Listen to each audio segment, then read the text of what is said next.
Hello, this is me again. We are looking again at John 6, 1 to 14, the feeding of the 5,000. This is the second worksheet on that. It is entitled Jesus Our King. And so let's go ahead and delve into the first question. What does it mean to be a priest? Now, when you think of a priest, you probably think of a Catholic priest. And so you associate it with me or with the Catholic priest that you know. But when we're using it in this situation, a priest is a person who intercedes, that is, goes between one person and another person. And they intercede so that the wrath of one is not visited on the other. So for instance, if you have angered your father, your mother might intercede and say, no, calm down, it's okay. Or if two siblings are fighting, another person, an adult, might intercede, go between to stop the fighting. So a priest in the Old Testament is the ones who made sacrifices to God so that God would not look upon the sins of Israel. And now in the New Testament, Jesus is ultimately the priest who makes the sacrifice to God of himself so that God does not punish us, the new Israel. Let's go to question 2. What does it mean to be a king? Again, you probably associate kingship with getting stuff.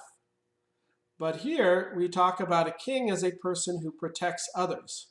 Right now, as the coronavirus is occurring, the president, the governors, the mayors are acting as kings.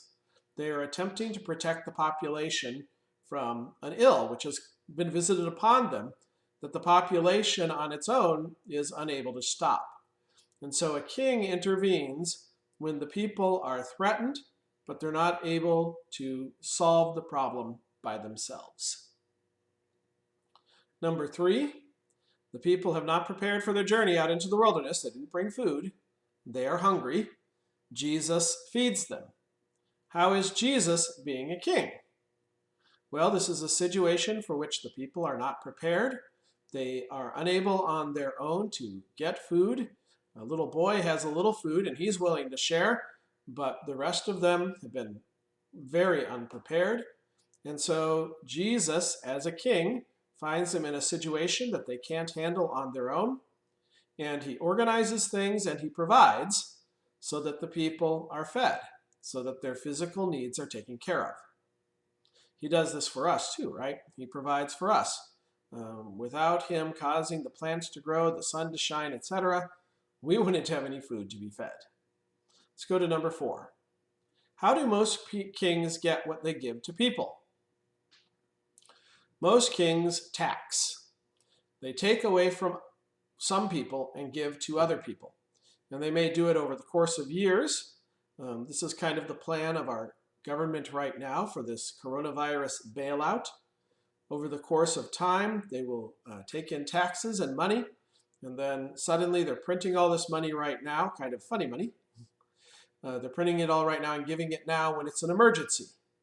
You saw this with Pharaoh in Egypt when Jacob was acting as his right hand and he collected the grain for 7 years when the crops were good, and then he provided it out for 7 years when the crops were bad. So most kings get their resources from you and me. They take it. How does Jesus give to people? Jesus doesn't take it. Jesus creates it. He does accept from this little boy a gift, and he uses that gift, but Jesus is always giving, not taking. Unlike other kings, he doesn't have to tax us. When we give to church, that's a wonderful thing. It pays my salary, it keeps the school open, keeps the churches open. But we don't use force, we don't use soldiers to get that money away from you. When you give it in chapel, we don't beat you until you give the money. Rather, you give the money, it's a gift of God to you, and you give a gift forward. So Jesus always gives gifts, things that he himself does.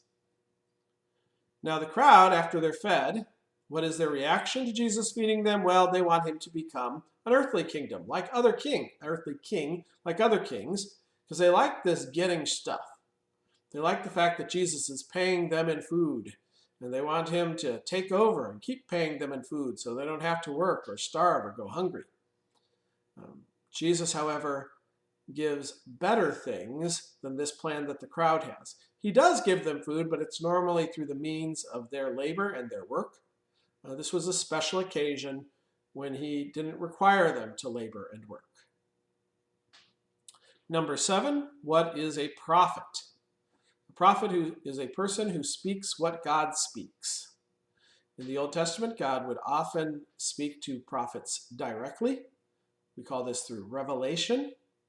In the New Testament, the apostles received direct revelation, and they also received the words of God from Jesus' mouth, and then they spoke the words of God.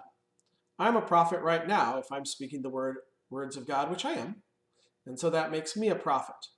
So the prophet is a person who speaks God's words, which makes, number 8, Jesus the prophet because he is God. Number 1, everything he says is God's word. Number 2, because all the predictions in the Old and the New Testament look back to Jesus.